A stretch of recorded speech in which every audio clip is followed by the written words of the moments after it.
বাংলাদেশের স্বাধীনতা যাত্রায় কনসার্ট ফর বাংলাদেশের মাধ্যমে গুরুত্বপূর্ণ অবদান রাখা বিশ্বখ্যাত ব্যান্ড বিটলসের কথা মনে আছে? সেই বিটলসই এবার ফিরছে নতুন গল্পে, নতুন মুখে। আর প্রত্যাবর্তনের শুরুতেই পুনর্নির্মাণ করা হলো ব্যান্ডটির সবচেয়ে আইকনিক ছবিগুলোর একটি।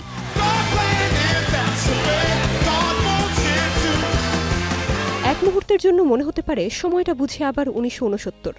ক্যামেরার সামনে দাঁড়িয়ে জন, পল, জর্জ আর রিঙ্গো। কিন্তু একটু ভালো করে দেখলেই বোঝা যাবে এরা বিটলস নন। তাদের চরিত্রে অভিনয় করা 4 অভিনেতা। স্যাম মেন্ডেসের সিনেমায় বিটলসের সেই আইকনিক ছবিকে রিক্রিয়েট করতে দেখা গেছে হ্যারিস ডিকিনসন, পল মেসকেল, জোসেফ কুইন এবং ব্যারি কিউগানকে।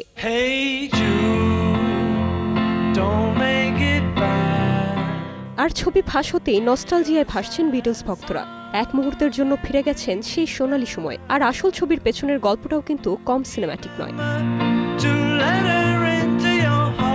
1969 সালের 8 অগস্ট অ্যাবি রোড অ্যালবামের প্রচ্ছদের জন্য মাত্র কয়েক মিনিটের ফটোশুট।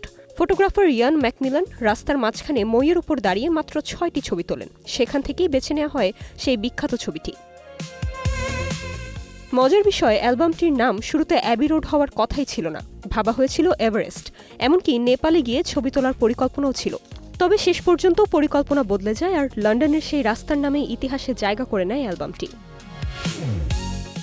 এবার সেই ইতিহাসই বড় পর্দায় ফিরিয়ে আনছেন অস্কার জয়ী পরিচালক স্যাম মেন্ডেস। তবে একটি সিনেমায় নয়, 4টি সিনেমায়। জন, পল, জর্জ ও রিঙ্গো। প্রতিটি সিনেমাতে এক একজন বিটলস সদস্যের দৃষ্টিভঙ্গিতে গল্প সাজানো হবে।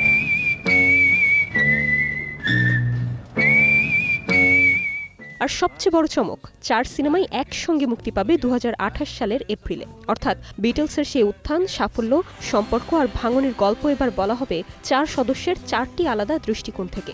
আর সেই গল্পের প্রথম ঝলকেই নস্টালজিয়ায় ফিরেছেন বিশ্বজুড়ে ছড়িয়ে থাকা বিটলস ভক্তরা।